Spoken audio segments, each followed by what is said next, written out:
अगर कोई माँ इस तरह की हो कि जो रात दिन आफत में मची हुई है, आज पापड़ बेलना है, फिर कल और कुछ बनाना है, पति को वश में रखने के लिए औरतें यहाँ बड़ी होशियारी से काम करती हैं, तरह तरह के खाद्यान्न बनाना है, इसका प्लानिंग करना है, उसका प्लानिंग करना है। उनके बच्चों को भी हो सकती है, अगर वो उस वक्त गर्भवती हो तो बच्चों को हो सकता है। अगर कोई बच्चा हो भी गया ठीक ठाक पैदा तो उसके पीछे लगे, उठो भाई सवेरे उठो, जल्दी जल्दी करो, चलो जाने का है, स्कूल में जाने का है, वो बड़ी मुश्किल से एडमिशन मिला, वहां इतना रुपया भर्ती किया। ये सारा समाज ही ऐसा बना हुआ है कि सब लोग उथल पुथल में चल रहे हैं। इस उथल पुथल से ब्लड कैंसर की होने की बड़ी संभावना है। हम तो इत्मीनान में बैठे रहते हैं, और इत्मीनान में बैठने से भी कोई चीज कम नहीं होती, सब चीज ठीक ठाक चलती। हमारे विचार से तो ऐसी कोई बात नहीं कि जिसके लिए मनुष्य इतनी जल्दी मचाए या हड़बड़ी करे। अब इसका इलाज कैसे होता है? इलाज ये होता है कि जैसे ही कुंडलिनी आपके नाभि चक्र में आ जाती है तो शांति प्रस्तावित हो जाती है, मनुष्य शांत हो जाता है, शांति पूर्वक सब देखते रहता है, और वो शांति उसको कहती है शांत हो जाओ, शांत हो जाओ। जैसे अब हमें तो जाना है प्लेन में और बाकी सब परेशान है कि आपको जाना है, चलिए चलिए, आखिरी मिनट ये छोड़ वो छोड़। भाई मैंने कहा जाना मुझे क्या, आपको है, मुझे जाना। आप क्या बहुत एंग्शियस है कि मैं जाऊं? तो छोड़िए, आप मुझे जाने दीजिए, मैं आराम से। अब कभी कभी मजाक भी हो जाता है कि बड़े जल्दी पहुंचे, वहां देखा क्या कि प्लेन अभी 8 घंटे लेट है। मैंने पहले ही कहा था कि क्यों इतने जल्दी जा रहे हो, घर से आराम से चलो, पहले पूछ ही लिया होता। लेकिन ये जो हड़बड़ी का स्वभाव है, जो हड़बड़ हमारे अंदर है, एक उसका उदाहरण मैंने दिया कि आजकल के वातावरण में किस तरह से कैंसर के आप एक उसके आमंत्रण के आंगन बन जाते हैं, जिससे कैंसर आप पे असर कर जाता है। अब लंदन में हमने 3-4 लोगों का ब्लड कैंसर ठीक किया, तो मैं ये नहीं कहूंगी कि मैंने किया, उनकी कुंडलिनी का जागरण करके वो ठीक हो गए, मैंने कुछ किया नहीं, उनकी कुंडलिनी जागृत हुई, वो ठीक हो गए। लेकिन इस हड़बड़ के सिवाय अनेक और प्रकार के हम दोष करते हैं, जैसे कि अब डॉक्टर लोग तो यहाँ एक से एक, आप जानते हैं कि कितने बड़े बड़े डॉक्टर लोग हमारे साथ लगे हुए हैं, और इनको जब हम समझाते हैं तो ये ऐसे मुंह फाड़ के देखते हैं बात को कि माँ कैसे कह रही, किंतु हम इसे सूक्ष्मता से जानते हैं। आपके अंदर जो सूक्ष्म चीज है वो ये समझना चाहिए कि आपके शरीर में शांति होनी चाहिए, आपके मन में शांति होनी चाहिए, आपके सारे अंग जो है शांति से बने होने चाहिए। हड़बड़ी करने से इस तरह का रोग हो जाता है। पर इससे भी बढ़ के गहन बात एक ऐसी बताऊं, सूक्ष्मता, कि आपके यहाँ भी अभी कुछ डॉक्टर्स बैठे होंगे जो नहीं जानते हैं, न मानते भी शायद न हो, कि जिस वक्त ये स्वादिष्टान चक्र चलता है, इसको एक तो पेट के जितने भी ऑर्गन्स हैं उनको संभालना पड़ता है, मैंने लीवर हुआ, आपके पैंक्रियाज हुआ, और स्प्लीन और किडनीज आदि सबको संभालना तो पड़ता ही है। इसके अलावा ये जो सर में, इसे मेंदू कहते हैं, जो मेद से बनता है, ये जो ब्रेन हमारे सर में है, इस ब्रेन के लिए इसको ग्रे मैटर, पेट की जो फैट है उसको परिवर्तित करके, ट्रांसफॉर्म करके अपने ब्रेन में भेजना पड़ता है। ये उसका मुख्य काम नहीं है, एक और काम है। लेकिन जब आदमी बहुत सोचता है, आगे की सोचता है, प्लानिंग करता है, ये करता है, वो करता है, सबसे उसकी खोपड़ी सोचती रहती है, तब ये कार्य एकमात्र उसे करना पड़ता है और बाकी सब काम बिल्कुल ठप हो जाते हैं। इसीलिए लोगों को लीवर का ट्रबल हो जाता है।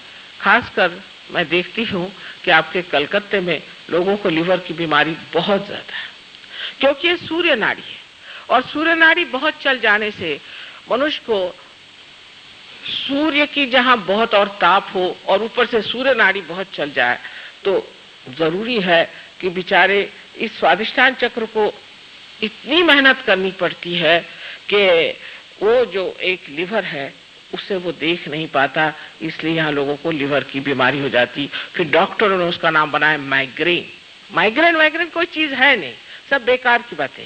इसमें सिर्फ आपका लिवर खराब होने से माइग्रेन होता है, या आप किसी भूत से अगर पीड़ित हो तो भी हो सकता है। ये तो लेफ्ट साइड बात हुई, लेकिन राइट साइड की बात मैं कर रही हूँ।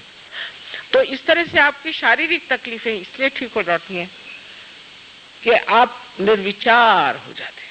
सहयोग में आप विचार बहुत कम करते हैं, विचारों से परे आप रहते हैं। तो जब प्रेरणात्मक जो विचार आता है, उस विचार से ही आप बोलते हैं और उसी विचार पे आप चलते हैं।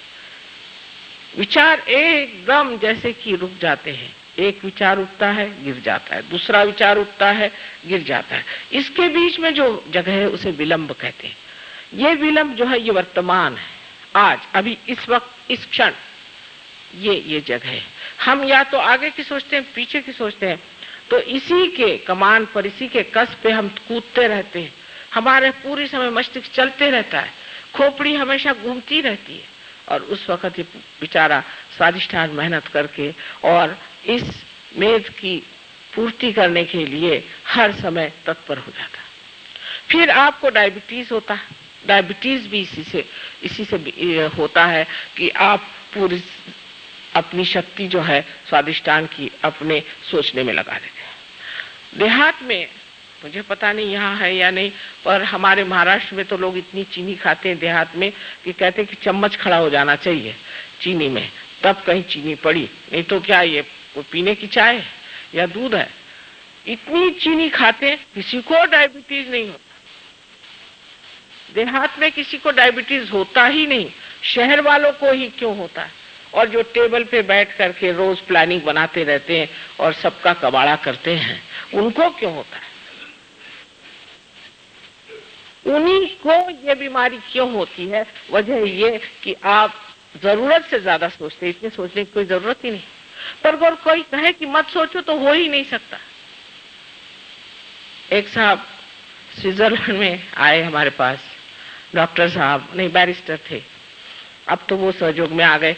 वो एक अल्जीरिया के बहुत बड़े बैरिस्टर हैं, वो स्विट्जरलैंड में आए और मुझे कहते हैं कि माँ चाहे मेरी गर्दन काट दो, चाहे मेरा सर फोड़ दो, पर ये विचार ठहराओ मैं पागल हो जाऊंगा।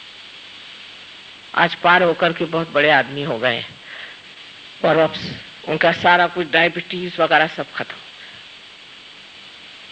उसके बाद आप पे हाई ब्लड प्रेशर भी इसी से होता है, क्योंकि किडनीज निगलेक्ट हो गई, किडनीज को आपने देखा नहीं, उसको संजोया नहीं, तो वो भी आपको बीमारियां हो। अनेक बीमारियां इसलिए होती है। और सहयोग से जबकि कुंडलिनी आपके नाभि चक्र को प्लावित करती है तो एकदम सारी ये बीमारियां भाग जाती और आपका चित्त बीच में स्थिर हो जाता है। जब आपके अंदर धर्म शक्ति जागृत हो जाती है, तभी फिर हम कहते हैं कि लक्ष्मी तत्व से आप महालक्ष्मी तत्व में उतरते हैं। जैसे कि जहां जहां लोग पैसे वाले हो जाते हैं, एफ्लुएंस आ जाता है, वहां वहां वो अजीब पागलपन में घूमते हैं।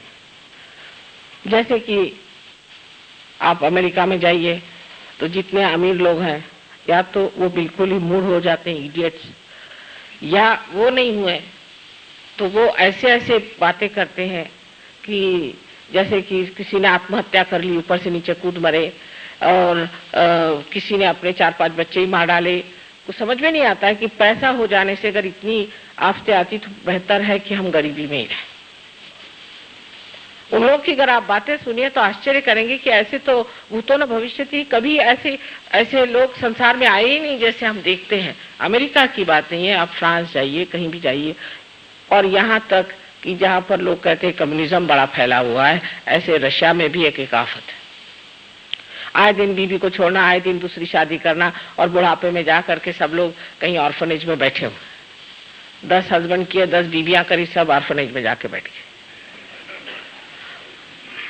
ऐसा समाज तैयार हो जाता है। ऐसे धन को पाने से वो लक्ष्मी स्वरूप नहीं होता।